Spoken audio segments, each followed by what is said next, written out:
Why have we not expanded? Are people afraid of that? What's up, guys?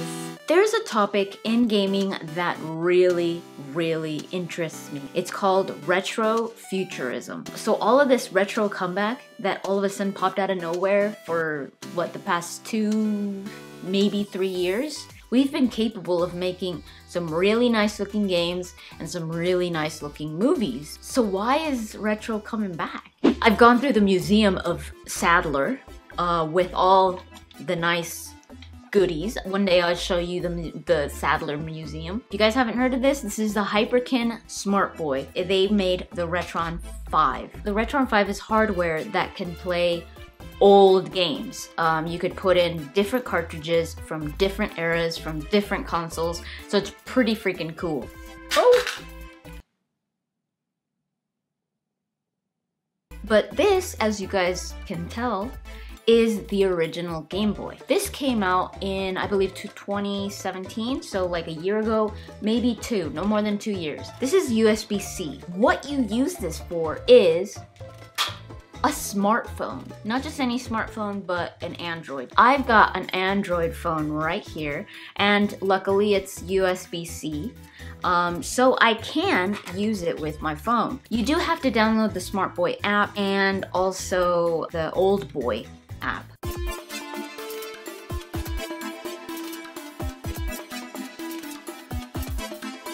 I could put in any Game Boy game into the back. How awesome is that?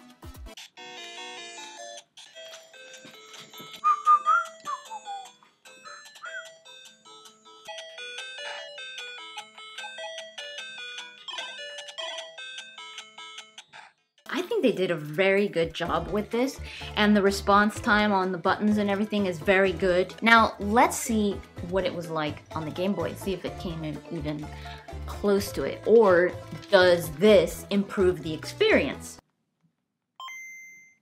That's the sound of my past. This is very dark.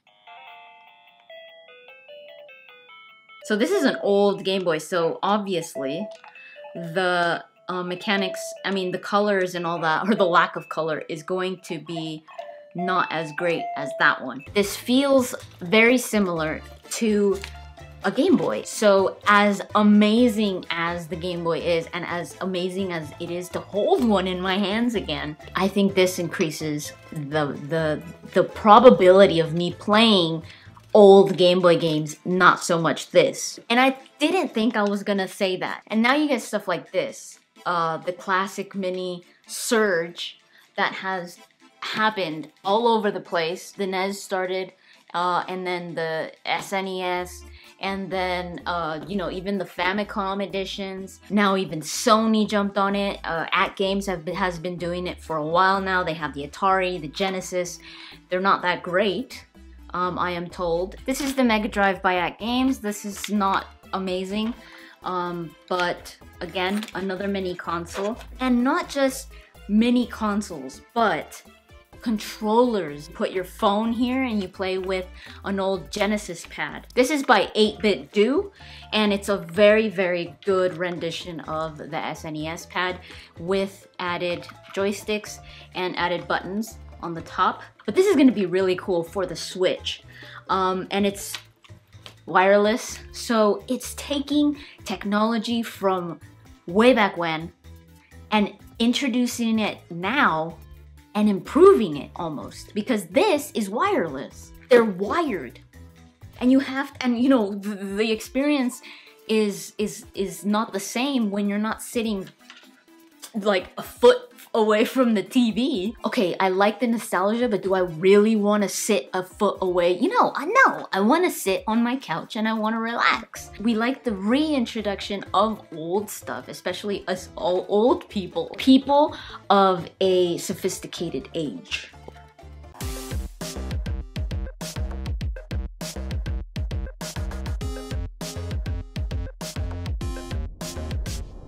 There's no way that we are that one-dimensional. The human mind, I believe, has so much more than this finite creative process that these people are speaking of, in the gaming industry specifically, is it easier to, and safer to make a prequel, a sequel, a remake, a remaster? As much as I love to see retro, I don't want it to be that reason. I don't want these things, these awesome things, to represent us running out of ideas. Now, I'm obviously all for inspiration. You know, take what we've done in the past, what we've achieved in the past. I think the Switch is one of the best examples here, because the Switch represents so much of Nintendo's past, takes from so many things from their past and incorporates it into the future that is now. That's what I like to see. That's why I love the Switch, because it's like this takes retro and modern into the next level. It pushes us forward. Some people think that retro-futurism is not just that we're running out of ideas, but also that people are dissatisfied with our future. When I was a kid, I thought by now, by 2020, by, you know, definitely by the time I was 30, we were gonna see flying cars. Elon Musk said about flying cars, he was like, I don't think I would want to be walking down the street and have like a freeway system above me. What happens when the car stalls?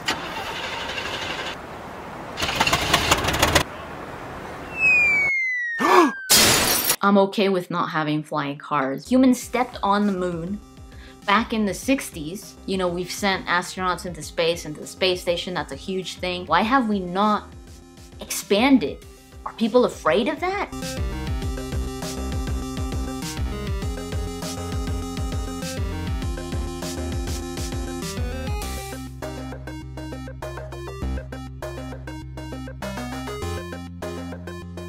There's this wall in the future that it's kind of like we're kind of just sticking to what we know. Why haven't we gone to Mars? You know, so many years.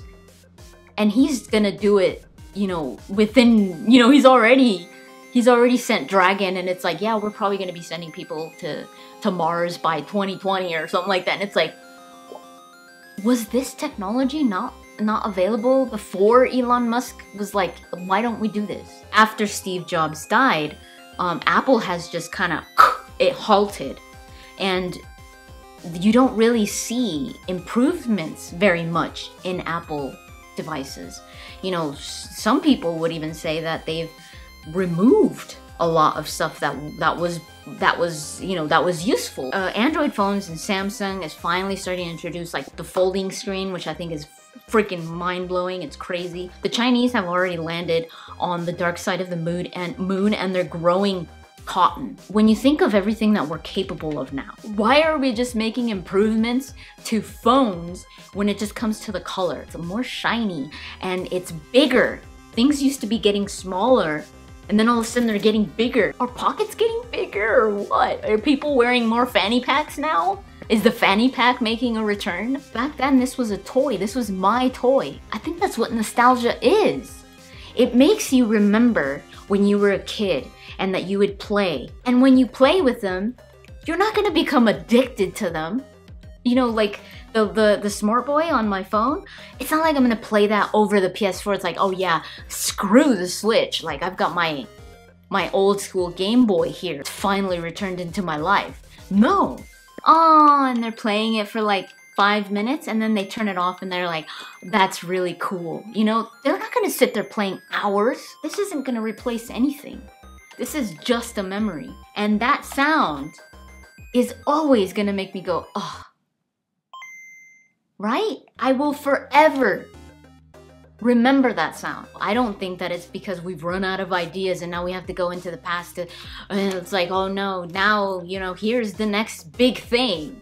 It's just something nice. It sells. I mean, I want those classic mini consoles. I mean, are you kidding me? They're adorable. They're tiny. Do I want it to play all those games that are on there? No. I grew up with that and I've kept it in my heart, in my mind, for all these years. Let me know in the comments down below what you feel about this retro futurism, this reintroduction to a lot of these retro things in games and in technology. So that's pretty much it. Hopefully you guys enjoyed that. Thank you so much for watching. and I will talk to you guys later.